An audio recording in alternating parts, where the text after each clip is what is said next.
10. Egzaminator.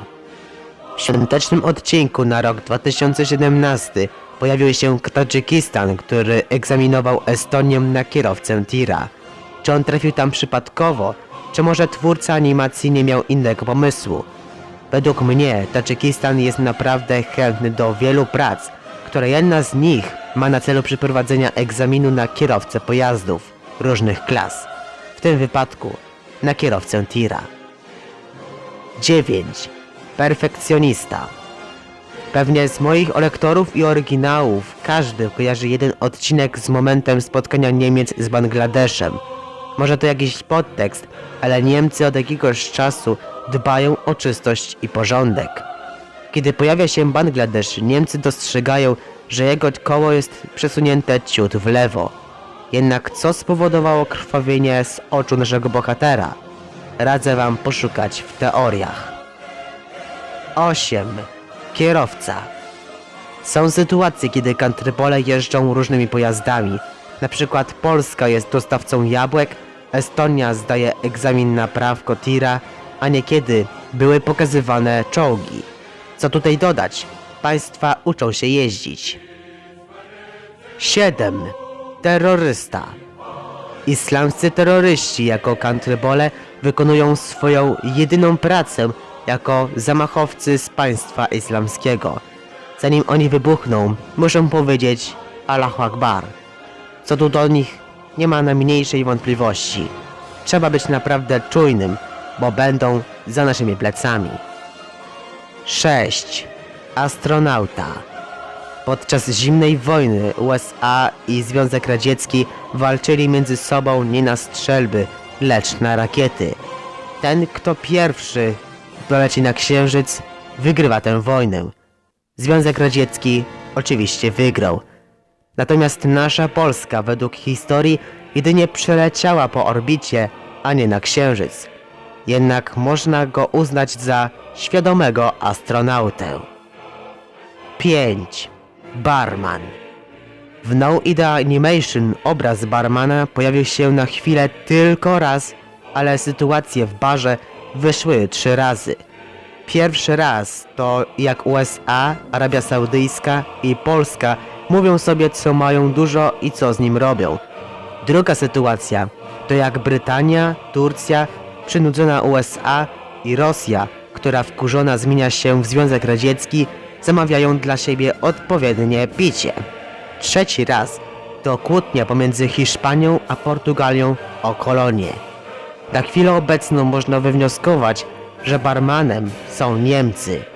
Jednak też mam podejrzenie co do Rosji, ponieważ mógł wtedy sprzedawać wódkę. 4.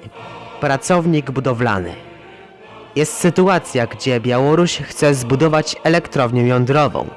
Ta elektrownia miała być zastępcą po tej na Ukrainie w czasach komunizmu. Jednak przez brak wody i zbyt dużą ilość ciepła sprawiło, że rury pękły, skutkiem czego reaktor numer 4 eksplodował. Niedługo potem pojawił się potem drugi wybuch. Wracając do tematu, Białoruś buduje elektrownię z Tadżykistanem i Rosją, która elementy przesyła eksportem kolejowym. Niestety i to się nie udało, bo po przecięciu wstęgi wszystko wybuchło. 3. Dowódca lub prezydent. Jednak to nie byle dowódca, mianowicie USA siedzi przy stole prezydenta i wystrzeliwuje rakiety tam, gdzie popadnie. Warto też dodać, że USA nie wystrzeliwuje rakiety gdzieś w pizdu od tak. Zamierzał wtedy pokonać Związek Radziecki. Prawdopodobnie komunizm rozprzestrzeniał się w zawrotnym tempie, dlatego Ameryka, chcąc go powstrzymać, wysyła rakiety właśnie na ZSRR. 2. Narkoman. Jamajka, Holandia, Dania i Grenlandia to państwa, które są typowymi narkomanami w serii Country Balls. Widujemy je bardzo rzadko, przez co możemy wnioskować, że w tym momencie palą Maryśkę. Niekiedy trafiają się różne i dziwne przygody, jednak ich zakończenie jest uczczone dragiem. Pamiętajcie, dragi uspokajają, Jednak ich duża ilość może być problemem. 1. Żołnierz. W czasach I i II wojny światowej brało bardzo dużo żołnierzy, z czego zginęło naprawdę wiele osób, także i tutaj Country-Bole. Tam też bywały sytuacje motywów wojny, cierpienia i śmierci. Trzecia Rzesza i ZSRR toczyły między Polską i sobą niewyobrażalną bitwę w czasach XX wieku. Na animacjach pojawiały się jednostki armii m.in. Niemiec i Rosji. Rola żołnierza jest szczególnie niebezpieczna. Możesz tam ponieść rany lub nawet śmierć.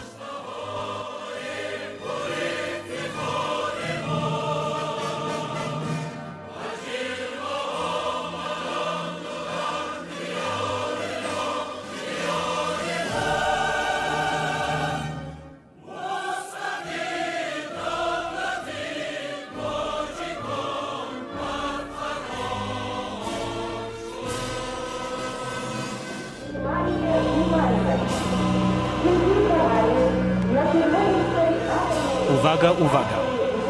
W elektrowni atomowej w Czernobylu wystąpiła niekorzystna sytuacja promieniotwórcza.